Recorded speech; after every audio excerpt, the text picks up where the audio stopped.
Hello everyone, उम्मीद है आप सब लोग ठीक होंगे। आज हम पाकिस्तान में जो वज़ीर आज़म गुजरे हैं उसके बारे में हम बात करेंगे। तो सबसे पहले नंबर 1 पे आता है लियाकत अली खान साहब। वो 1947 में हमारा वज़ीर आज़म बन गए पाकिस्तान के, और 1951 तक वो वज़ीर आज़म थे पाकिस्तान के। लेकिन 1951 में उसकी असैसिनेशन हो गई। वो रावलपिंडी में किसी ने उसका मर्डर किया। नंबर 2 पे आता है ख्वाजा नाजिमुद्दीन साहब। ख्वाजा नाजिमुद्दीन साहब जो थे वो 1951 में हमारा वज़ीर आज़म बन गए, और 1951 से लेकर 1953 तक वो हमारा वज़ीर आज़म रहे। लेकिन उसकी हुकूमत भी डिज़ाल्व हो गई, असेंबली डिज़ाल्व हो गई उसकी हुकूमत, और वो जो वज़ीर आज़म था वो ख़त्म हो गया। नंबर 3 पे आता है मोहम्मद अली बोगरा। मोहम्मद अली बोगरा साहब 1953 से लेकर 1955 तक हमारा वज़ीर आज़म था। लेकिन उसका हुकूमत जो है उसकी हुकूमत भी डिज़ाल्व हो गई। गवर्नर जनरल जो थे हमारा, उसने इनकी हुकूमत भी डिज़ाल्व की, और मोहम्मद अली बोगरा साहब की भी हुकूमत डिज़ाल्व की। चौथे नंबर पे आता है चौधरी मोहम्मद अली। वो 1955 में हमारा वज़ीर आज़म बन गए, और वो 1955 से लेकर 1956 तक वो हमारा वज़ीर आज़म रहा। लेकिन वो भी अपने पार्टी के लोगों ने उसको भी रिमूव किया, नो कॉन्फिडेंस वोट के जरिए उसको भी रिमूव किया। नंबर 5 पे आता है हुसैन शहीद सोहरवर्दी। वो 1956 में हमारा वज़ीर आज़म बन गए, और 1957 तक वो हमारा वज़ीर आज़म रहे।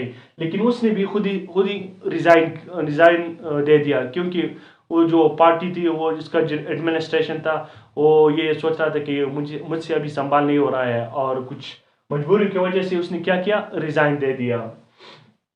नंबर 6 पे आता है इब्राहिम इस्माइल चंद्रगार। ये अक्टूबर 1957 में हमारा वज़ीर आज़म बन गई, और सिर्फ दिसंबर 1957 तक रहे, मतलब ओनली 55 डेज के लिए। अभी नंबर 6 पे आता है इब्राहिम इस्माइल चंद्रगार साहब। ये अक्टूबर 1957 में हमारा वज़ीर आज़म बन गई, और दिसंबर 1957 तक ये रहे, सिर्फ 55 डेज के लिए। और वो भी उसकी हुकूमत भी क्या किया, उन लोगों ने रिमूव किया, उसने रिमूव किया। अच्छा, नंबर 7 पे आता है फिरोज खान नून। फिरोज खान नून हमारा वज़ीर आज़म बन गई 1957 में। 1957 से लेकर 1958 तक वो हमारा वज़ीर आज़म रहे। लेकिन मार्शल लॉ की वजह से सिकंदर मिर्जा साहब ने जो मार्शल लॉ लगाया, तो उसकी वजह से इसकी हुकूमत भी चली गई। फिर 1958 से लेकर तकरीबन 1971 तक ये फिर पाकिस्तान में मार्शल लॉ रहा, और प्रेसिडेंट आयूब साहब और प्रेसिडेंट यहिया खान साहब थे। तो इन दोनों ने फिर इस दौरान हुकूमत की। तो फिर 8वें नंबर पे आता है हमारा वज़ीर आज़म नूरुल अमीन। नूरुल अमीन साहब जो थे वो 1971 दिसंबर में वो हमारे वज़ीर आज़म बन गए, लेकिन सिर्फ और सिर्फ 13 डेज के लिए, 13 दिन के लिए वो हमारा वज़ीर आज़म बन गई। लेकिन फिर वो जब यहिया खान साहब ने जब वो रिज़ाइन दे दिया अपने प्रेसिडेंटशिप से, तो ये भी जो उसका हमारा जो वज़ीर आज़म था नूरुल अमीन, इसका भी वज़ीर आज़मशिप जो है वो भी ख़त्म हो गया। तो नेक्स्ट है हमारे पास 9वें नंबर पे जुल्फ़िकार अली भुट्टो। वो 1973 में हमारा वज़ीर आज़म बन गए, और 1977 तक वो हमारा वज़ीर आज़म रहे। फिर उसके बाद मार्शल लॉ लगी, जनरल ज़ियाउल हक साहब ने मार्शल लॉ लगाई, तो उसकी वजह से जुल्फ़िकार अली भुट्टो की हुकूमत ख़त्म हो गई। फिर 10वें नंबर पे आता है मोहम्मद खान जुनेजो। मोहम्मद खान जुनेजो 1985 से लेकर 1988 तक हमारा वज़ीर आज़म रहे। लेकिन वो भी जो प्रेसिडेंट था हमारा, तो उसने उसकी हुकूमत भी ख़त्म कर दी और उसको रिमूव कर दिया। फिर 11वें नंबर पे आता है बेनज़ीर भुट्टो। बेनज़ीर भुट्टो जो है वो कहते हैं कि वो मुस्लिम उम्मा की फर्स्ट प्राइम मिनिस्टर रही है, और वो 1988 से लेकर 1990 तक हमारे प्राइम मिनिस्टर थी। लेकिन वो भी प्रेसिडेंट ने उसको भी रिमूव कर दिया। फिर उसके बाद पहली बार पे केयर टेकर गवर्नमेंट आ गई, ठीक है, निगरान वज़ीर आज़म आ गया। लेकिन अभी हमने इसमें वो इंक्लूड नहीं किया है, क्योंकि वो इलेक्टेड नहीं थी ना। अभी सिर्फ और सिर्फ हमने वो वज़ीर आज़म के नाम लिखे जो इलेक्शन के ज़रिए आए थे, मतलब जो इलेक्टेड हुए थे, आवाम ने जो इलेक्ट की थी। ठीक है। तो नेक्स्ट पे आता है नवाज शरीफ। नवाज शरीफ साहब जो थे 1990 में उसकी पहली हुकूमत प्राइम मिनिस्टर बन गए हमारा, और 1990 से लेकर 1993 तक उसकी हुकूमत रही, और उसको भी प्रेसिडेंट साहब ने उसको भी रिमूव कर दिया। जो 8 अमेंडमेंट की थी 1973 की कॉन्स्टिट्यूशन में, उसके जरिए उसने उसको भी रिमूव कर दिया। अच्छा, फिर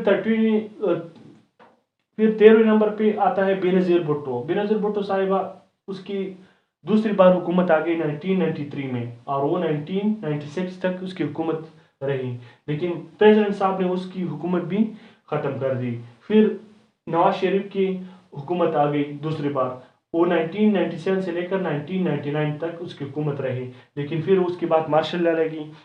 जनरल परवेज़ मुशर्रफ ने मार्शल लॉ लगाई और इसकी नवाज शरीफ की हुकूमत ख़त्म कर दी। फिर 15वें नंबर पे आता है मीर ज़फ़रुल्लाह खान जमाली।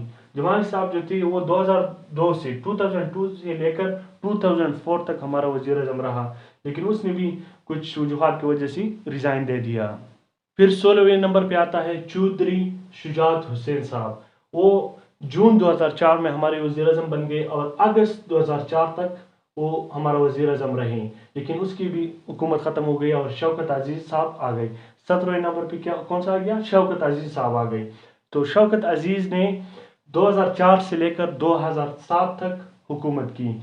फिर 18वें नंबर पे आता है यूसुफ रज़ा गिलानी। यूसुफ रज़ा गिलानी साहब जो थे वो 2008 से लेकर 2012 तक हुकूमत की उसने, लेकिन सुप्रीम कोर्ट ने उसको भी डिस्क्वालीफाई कर दिया। फिर 19वें नंबर पे आता है राजा परवेज़ अशरफ।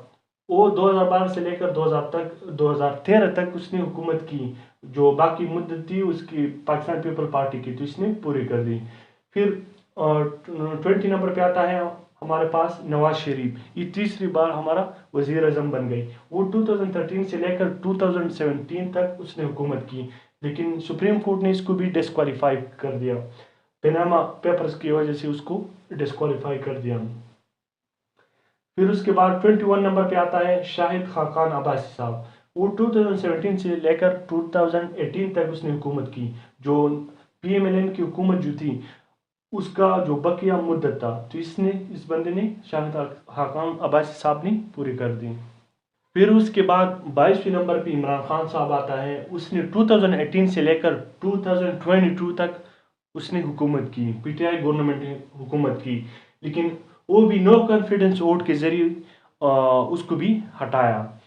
उसके बाद 23rd पे शहबाज शरीफ साहब आते हैं, और वो उसने 2022 से लेकर 2023 तक हुकूमत की। तो इस तरह ये हमारे सारे वज़ीर आज़म के नाम थे, और उसका ड्यूरेशन कितना था कि उसने कितनी हुकूमत की है। लेकिन एक वज़ीर आज़म ने भी 32 में से एक वज़ीर आज़म ने भी 5 साल की हुकूमत नहीं की है।